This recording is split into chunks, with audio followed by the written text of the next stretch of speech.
Hi, I'd like to welcome you and hope that you'll come and join the lights are so bright landscape history class.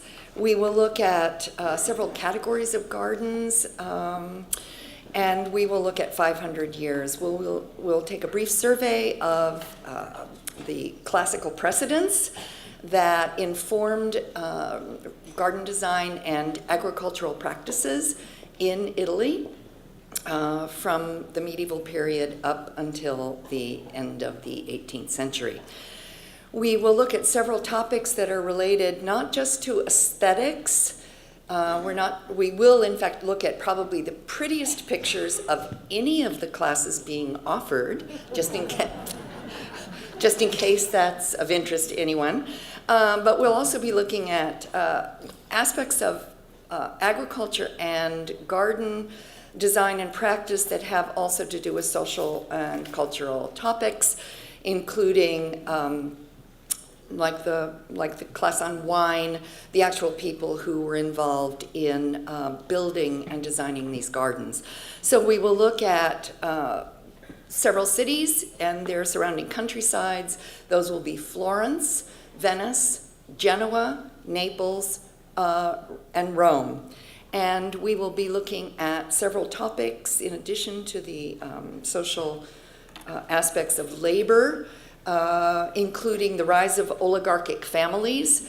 So the Medici family will be one of our major case studies.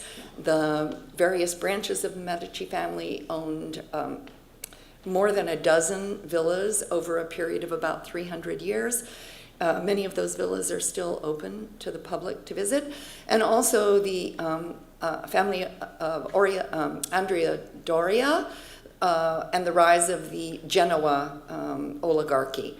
So from fountain designers and people who are actually growing the crops to agricultural practices all the way up to the rise of these oligarchic families. So each area will have a different focus. So agriculture will be one of the major foci in our study of Venice and the Veneto, but at the same time we will also be looking at Andrea Palladio's treatises on architectural practice, which brought the ideas of classical proportion and order not only to the buildings but to the structure of the land itself. And then we will we'll spend a great deal of time in Rome, which is my specialty. And while we'll look at three interesting topics related to scientific experimentation. One will have to do with botany and the introduction of new species through travel and exploration. The second will be hydraulics because of the new and phenomenally abundant water supply. And the third will be astronomy. It is in the Medici gardens where Galileo's moons are discovered. So we'll be looking at many aspects together, and I hope you will join me because my time is up.